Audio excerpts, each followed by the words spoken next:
Hey, what's going on, guys? J-Mac here. So, the PTR for patch 2.1 is now live, and with it there's just tons of changes across the board, all kinds of item changes and new things added, and a ton of class changes as well. So for this video, we're just going to go over the Witch Doctor class changes. There's a ton of them, and they're pretty much all buffs for the most part. Sounds pretty awesome, to be honest with you. I haven't had a chance to actually sit down and play yet. My PTR is downloading. I got to go to work here in a little bit, but I figured at least go over the changes and give you my thoughts on them. So, first things first for the Witch Doctor. The collision boxes for the following pets have had their radius reduced: zombie dogs, gargantuan, and fetishes. So this is a pretty welcome change. It's something we've been looking for a while. A lot of times when you'd have out like 15 fetishes, gargantuan, and zombie dogs, they'd block each other. A lot of times, especially the gargantuan, would just stand there not doing anything if there's tons of fetishes in his way. So hopefully this will take care of that problem a little bit and make it a little bit more easy to have out a ton of pets. It was almost near impossible to run multiple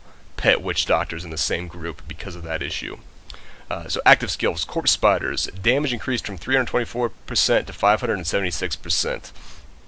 Along with blazing spiders got buffed by 300% damage, leaping got buffed by a good bit, and then we'll go over Spider Queen in a minute. But corpse spiders has pretty much been getting buffed since beta. It seems like every patch, just about, they buff it a little bit. I think it's probably to a point now where it's actually somewhat viable. I don't know if you're going to really run it in any builds at level 70, but it'll at least be very good for leveling. Now Spider Queen, however, you will run in the Grim Reaper poison builds, because your mimics, they can cast as many Spider Queens as they can, pretty much. You know, just as many as they can possibly cast, you can have out at a time. So that's a pretty huge buff. Getting buffed by over 1,000% weapon damage for that build is really, really nice. Fetish Army, Skill Rune, Fetish Ambush. Damage type changed from physical to cold. So a cold pets build should be very viable now, which is very cool. It seems what they're trying to do with this patch is make cold and fire a little bit more viable, give a little bit more variation and difference between all of the runes within a single ability. So Fetish Army now has cold, physical, fire, and poison, which is nice. So you have a little bit of leeway to do what you want there, which is nice. Locust Swarm, Skill Rune Devouring Swarm has been redesigned. Now grants 25 mana per second as long as the first enemy hit is still alive. Damage type changed from poison to cold. Again, another ability changed to cold. So Locust Swarm now has a cold rune, and they also changed Cloud of Insects to physical damage, so it has a physical rune. So again, just the variation there. I doubt either one of these abilities are going to be ran that much at level 70. They'll be good for leveling. I think Pestilence will probably still reign supreme. But with that said, I mean, it is a cold rune, and you do stack cold damage in the Jade Harvester builds. So, you know, I'm not going to rule out the possibility of running this. I still think gathering up enemies with Pestilence is going to be better overall, because you're already killing so fast with that build.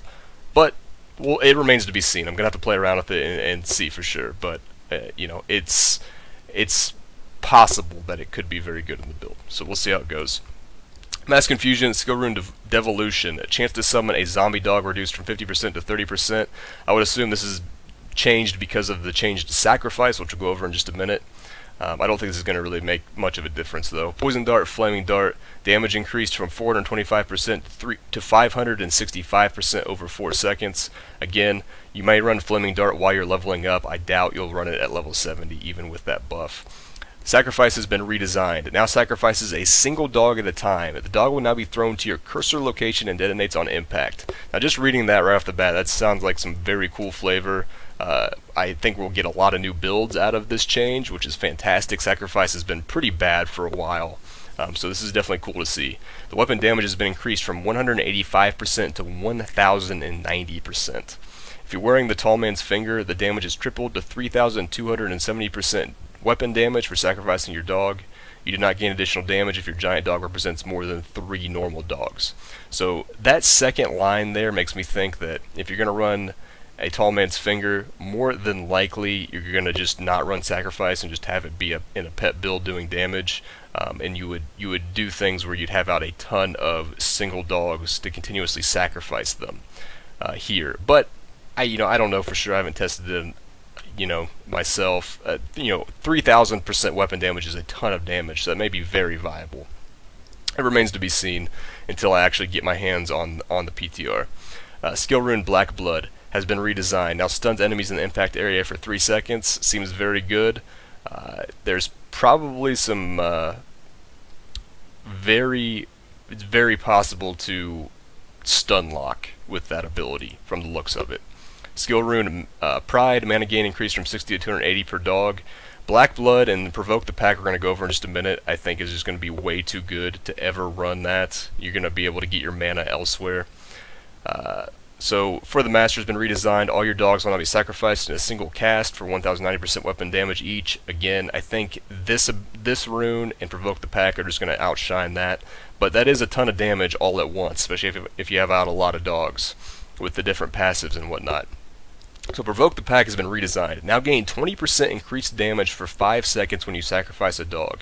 This buff gains a stack with each cast and has a maximum of 10 stacks. 10 stacks of 20% increased damage for 5 seconds. That sounds absolutely insane. I'll have to mess around with it later, but that just sounds absolutely disgusting. Should be tons of damage. You're going to want a lot of attack speed and cooldown reduction more than likely to make sure you have out a lot of dogs that run Homunculus, maybe even Circle of Life and things like that. So again, I'm going to have to play around with the various builds, and over the next few days, I'll put out some more videos as I get to mess with it, but man, that sounds crazy. Spirit Barrage, Skill Rune Well of Souls, damage type changed from cold to fire. So we now got a fire Spirit Barrage. Very cool. I don't know if this is really going to change a whole heck of a lot. I think, in the builds that you're running Well of Souls in, with Rush of Essence, you're going to just still run it, and it's going to be fire damage now. You weren't stacking cold most of the time anyways. There may be some people out there running cold builds with Well of Souls that might be upset about that, but there may be some cool new fire builds with that change. Passives, Circle of Life, chance to summon a zombie dog has been reduced from 30% to 15%. Again, this is very obviously nerfed because of the sacrifice change. I don't know how good Circle of Life would have been to begin with this change, but again, I'm just going to test it and see exactly. Those are the changes, man. Overall, pretty much all buffs for the most part. The only things that were really nerfs were the secondary abilities like the Mass Confusion Rune and Circle of Life because of the sacrifice change, but everything else looks really, really solid to me, and I think will make for some cool variations on builds and some more diversity overall, which is always welcome in a game like Diablo. You want as much diversity as possible within your class so you don't get bored.